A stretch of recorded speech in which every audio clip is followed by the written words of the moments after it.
Good morning. Joe over at Meadowhawks Farm.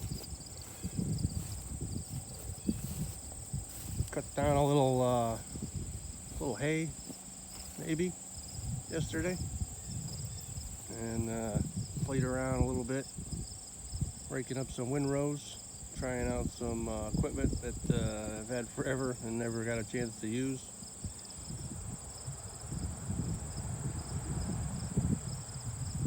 We don't have any animals, of course, right yet to feed any of this out to, and it was kind of crappy, weedy hay anyway. But I needed some compost, so I couldn't really find a good source up here that was, the price was affordable. So I'm just kind of making my own here, making a little bit. Just gonna pick all this up with my forks of death, going buck rig style, no baler. It's nice and simple. If I had ever got to the point where I had enough acreage, from leased land or something, I'd probably get a baler. I could probably sell a few and make a few bucks. But all the balers that I've helped run or stacked wagons or whatever, the balers are, unless they're pretty new, they're usually a pain. So simple, no knotter problems, no loose bale problems, no spending money on twine.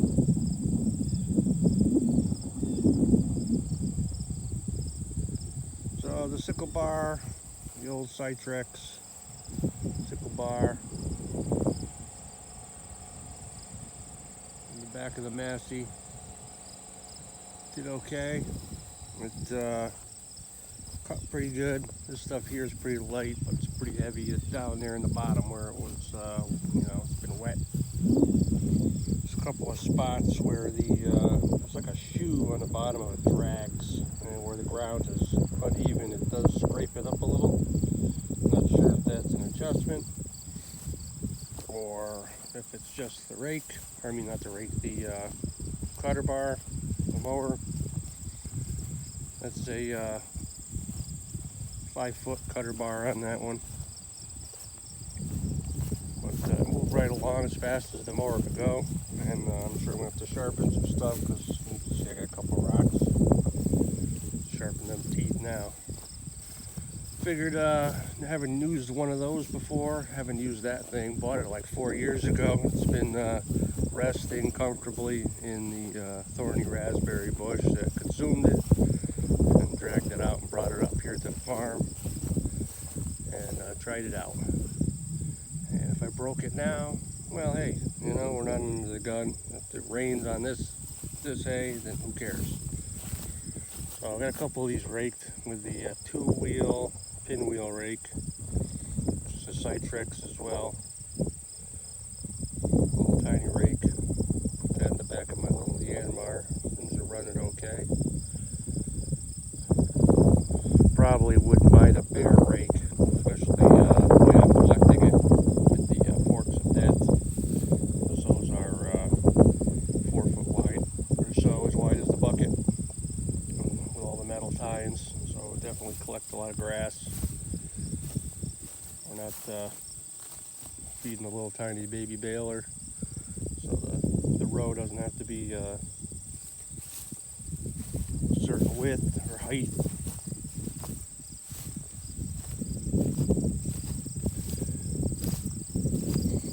So I found one of those sickle bar mowers online, brand new, and I about fell over when I saw the price was just shy of $5,000 without delivery and tax. This one here that I got is like in new condition, compared to, well, it's been sitting outside, so it doesn't look brand new, but I don't think it's been used at all, like not even once. Cutter bar that was on it was brand new, and just a couple paint blemishes from me moving it around the yard. It's very awkward, very awkward. It's got no real balance point on it. You either gotta trying to pick it up on a chain and move it around the forks. It's you just gotta put it on the back of the machine and move it really.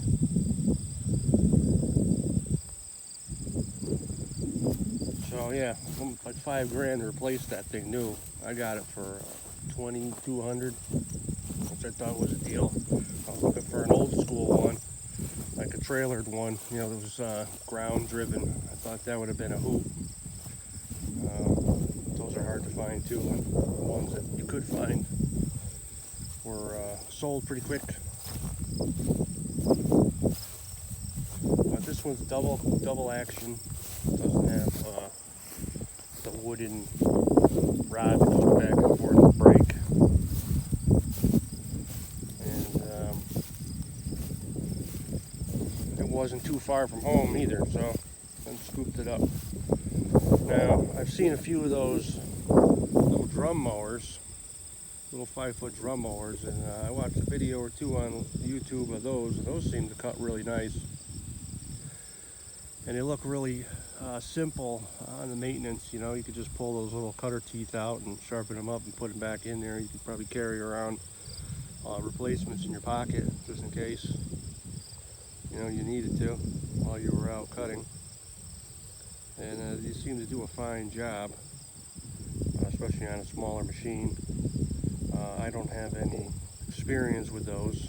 If you were looking for a brand new one, they're definitely priced cheaper than this Italian sickle bar.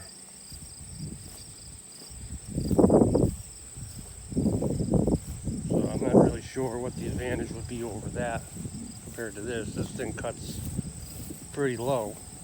I don't know if the I don't know how low. A couple of pieces I missed there. I'm trying to line up the wheel, bouncing around. Yeah, it cuts pretty short compared to some of the more, you know, the bigger mowers that I've seen. Big mower conditioner, I think. And cuts like yeah, it's right on the ground. And I was trying not to lay it right on the ground because I got sticks and stuff over here. I was trying to have it kind of pass over some of this junk so I didn't totally kill those blades. Got the generator running on a load of Homestead wash this morning. Running low on socks and underwear, you know. Yep, Citrix. Very nice machine.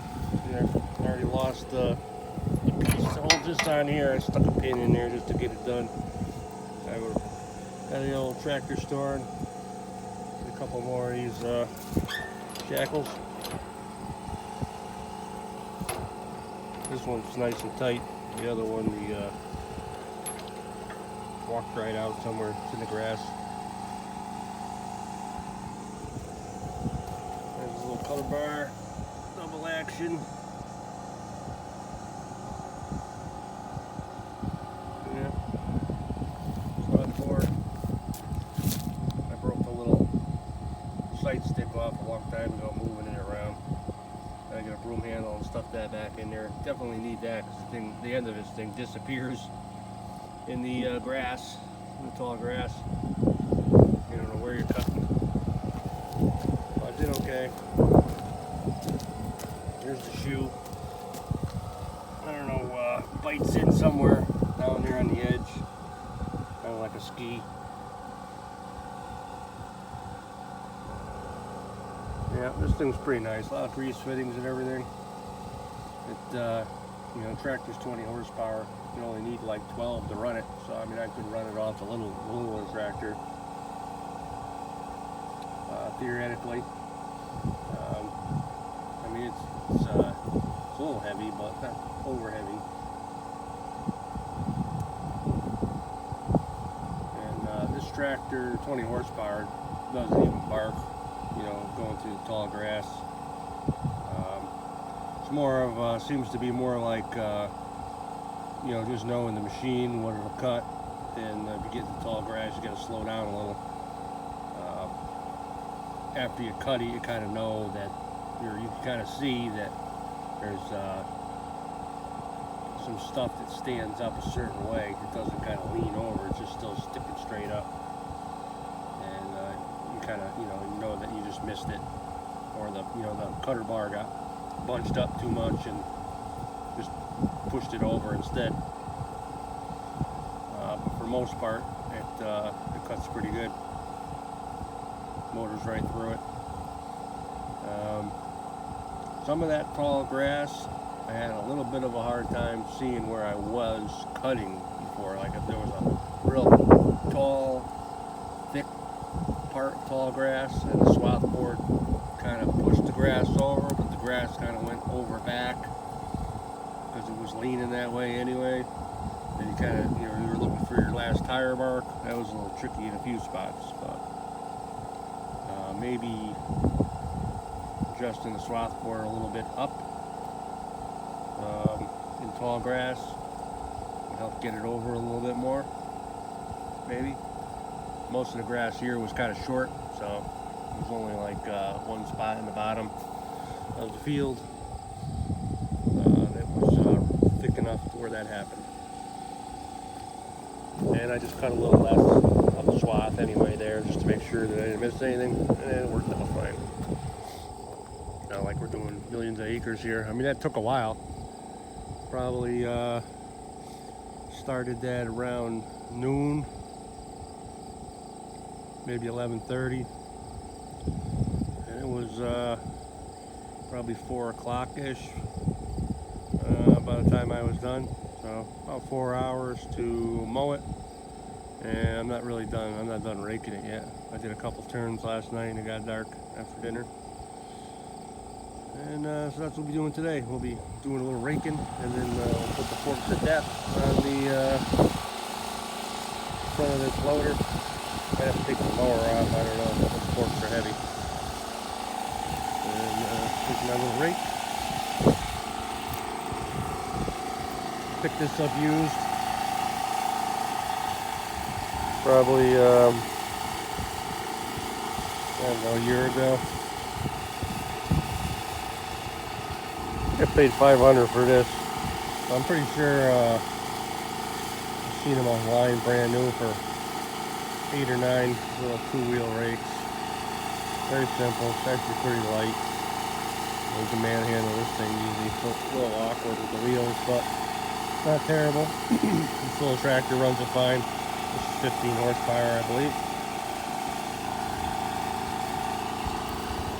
And comes up, whacks the seat because the seat's falling off. I get a seat for the old girl.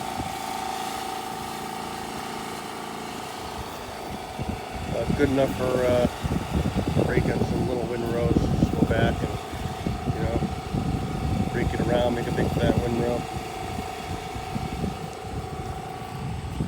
Alright, well, I'm going to get to work, and we'll come back and show you the pile I made off of this. I don't know what to expect as far as how much. Not a lot, because I mean the grass for the most part wasn't that tall.